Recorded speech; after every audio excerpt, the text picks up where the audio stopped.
So is ISIS clearly waging a war on Christians, and why aren't people more upset?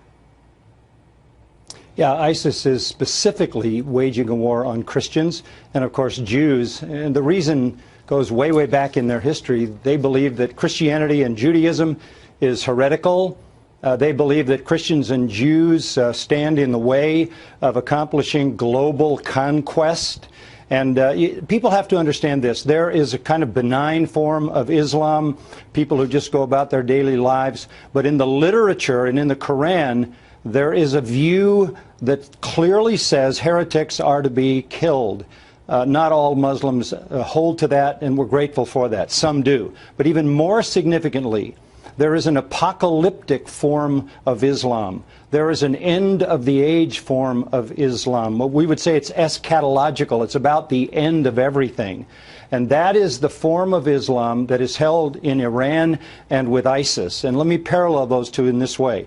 Iran wants to bring about the new age in which Islam rules the globe. Their vision of that will be brought about by nuclear power and threat. This is ISIS, world domination, much more primitive. Is what we're talking about. And you're saying ISIS is a little different. Let me show you what they've been doing today. They've been smashing up a museum in Iraq. So items that people have, you know, kept and held fast to for centuries. Look at these pictures. I don't know if you have returned and you can see this, Pastor, but essentially they're just laying waste to the history of the Middle East, really. Why would they do that?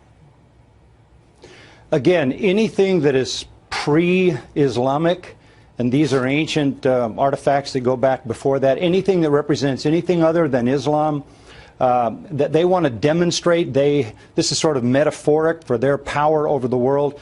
Iran is more sophisticated, more scientific. They want global conquest by nuclear power. That's why we can't take a simplistic view of what they're doing. Right. ISIS, they want genocide now. Much, much different. Okay, so, you know, you said basically that the world is a dangerous place, but I want you to hear what the Secretary of State, John Kerry, said recently. Despite ISIL, despite the visible killings that you see and how horrific they are, we are actually living in a period of less daily threat to Americans and to people in the world than normally, less deaths, less violent deaths today than through the last century. So that was just this week, Wednesday, that John Kerry said that. Do you agree?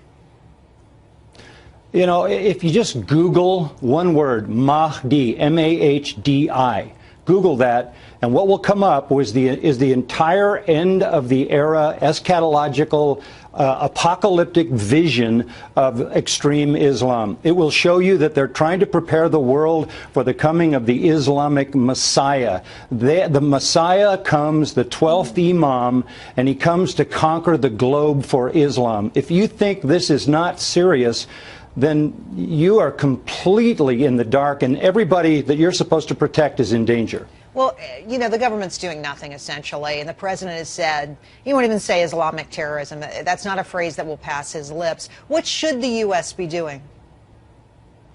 Well, again, just Google Mahdi, M-A-H-D-I. Let the government do that. Let the White House do that, and see the completely clear apocalyptic vision that comes up that they're trying to produce in the world. You cannot ignore this is Islam in its apocalyptic form. Listen, government is designed by God to stop this kind of thing. That's not the church's job. The church is to accept persecution, accept martyrdom. It always has. They killed Jesus. They killed 11 of the 12 apostles. Christians have been martyred through history. We expect it. We accept it. And we acknowledge the people who persecute us. We bless them. We pray for them. We love them. We forgive them. The church's job is to preach the gospel of Jesus Christ to the ends of the world. That's the only hope of salvation for anyone, including Muslims.